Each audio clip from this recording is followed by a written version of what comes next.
Hello everyone, welcome to Story Rift. In today's video, we'll be talking about the best books to start with fantasy. So if you're new to the genre, finding out which book to start with can be pretty difficult.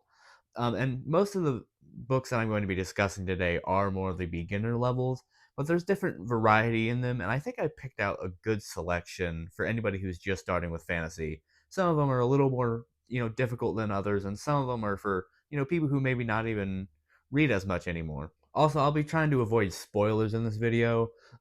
If I do, I'll probably cut it out. I don't think I'll be spoiling it. I'll be talking about these books in a very general manner. So yeah, if it feels like I'm just kind of avoiding plot details and stuff like that, just know that it's on purpose.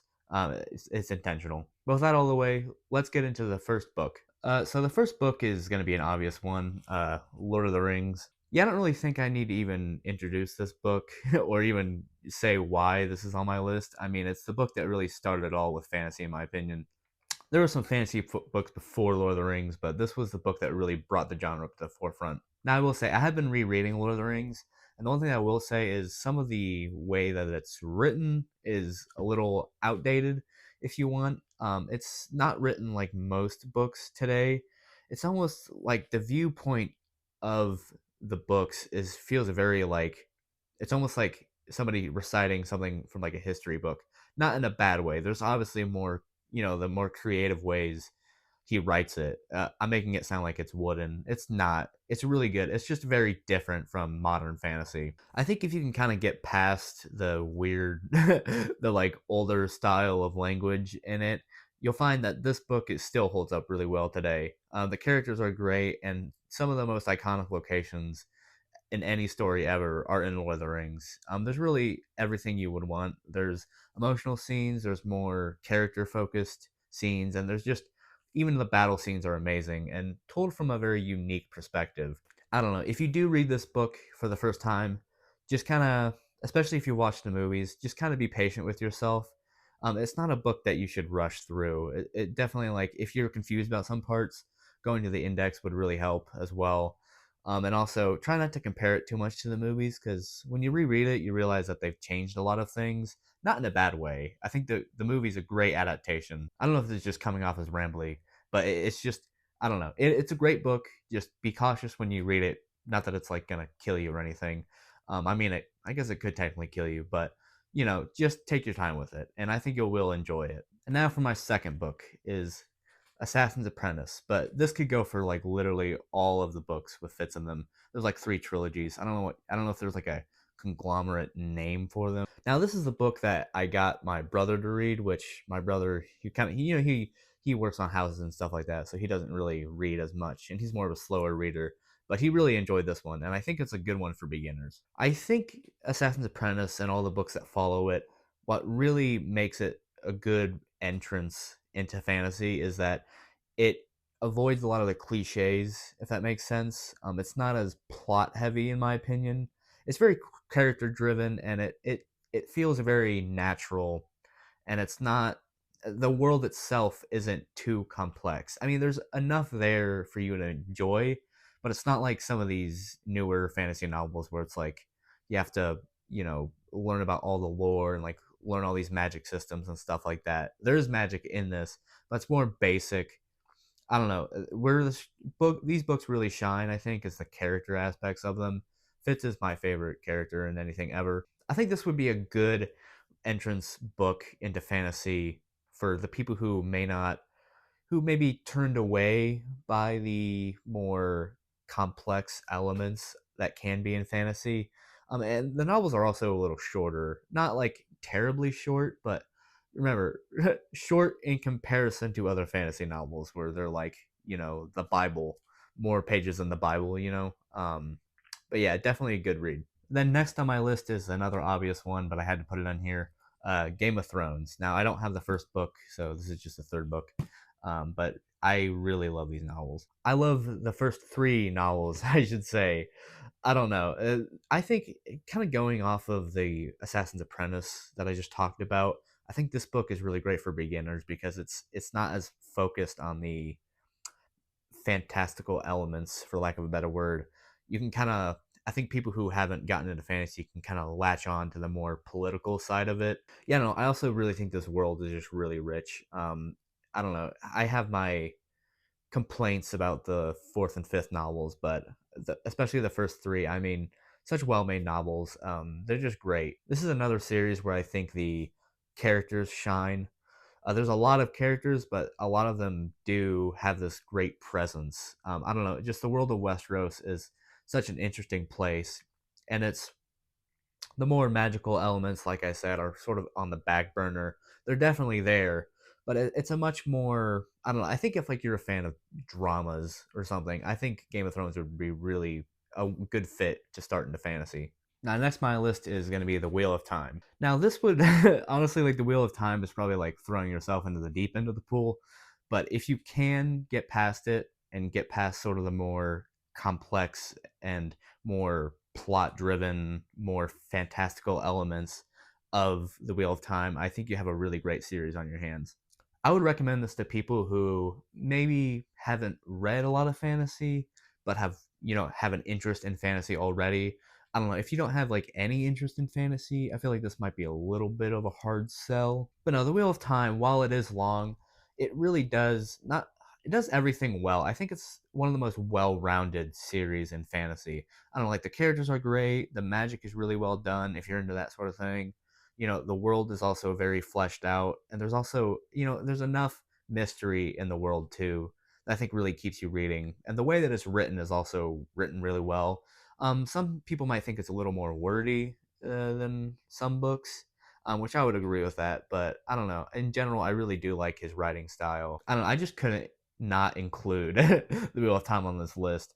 Now, honestly, it might not. I wouldn't really recommend this necessarily for like I said, somebody who's not really into fantasy. But if you're into fantasy but want to get into the book world, I think The Wheel of Time might be like the best choice for you. Now, next on my list is a kind of a different one, but it's American Gods by Neil Gaiman. And yes, before you say it in the comments, Neil Gaiman is a pervy asshole, I know, but I really do enjoy this novel. This is not your typical fantasy book per se, but I think this is just one of the most enjoyable books that I've ever read. The writing style that Neil Gaiman has, especially in this novel, is so good. Some of the best descriptions ever, I think. The dialogue is really sharp. I don't know, this is just one of the best novels, in my opinion, that I've ever read, not even just in fantasy and science fiction. The characters are so well thought out in this book. I love the grittiness of the world. I don't know, it's set in the real world, but it feels like the real world, but there's that mystical element to it that really just, I don't know, I don't know how to describe it. It's just such a great book. So yeah, I don't like Neil Gaiman as a person, but I think American Gods is such a great novel, especially if you're not really into the more high fantasy, like Lord of the Rings type of fantasy. I think this is the book for you. Next on my list might be a little bit of an oddball compared to the other ones, but it's The Lightning Thief.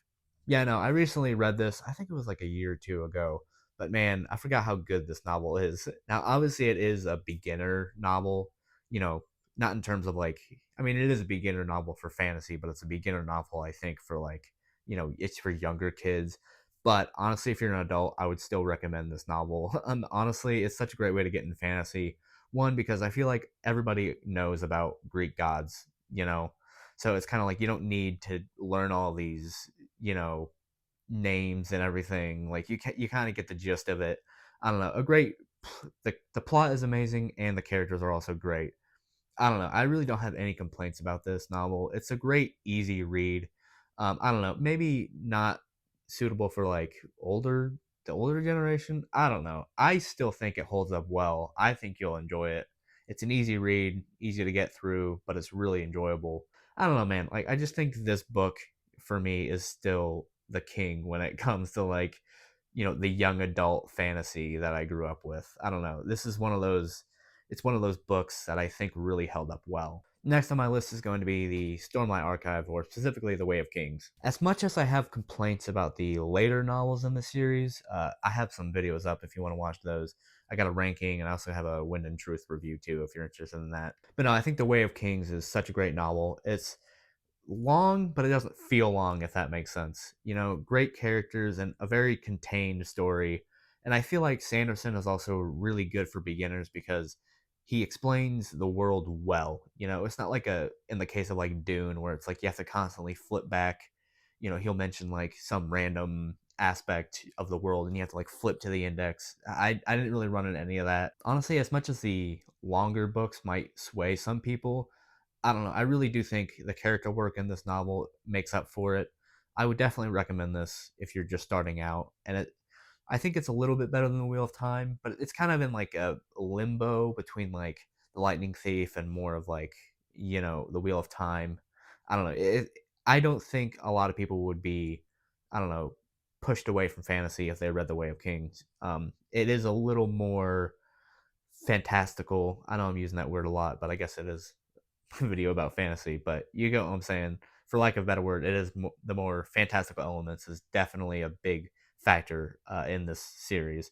Now, The Way of Kings doesn't necessarily focus as much on the cosmic elements, which is why I think it's one of the best and the best, actually, in my opinion. But yeah, definitely a great starter novel. If you want to get into the more typical fantasy, I think this is really the one you want to start with. So, last on my list is going to be The Witcher. So the last book on my list is The Witcher. Now, honestly, it's a tie between like which one I would recommend overall out of these between Assassin's Apprentice and The Witcher. I think The Witcher it's written simply, but not overly simply, if that makes sense.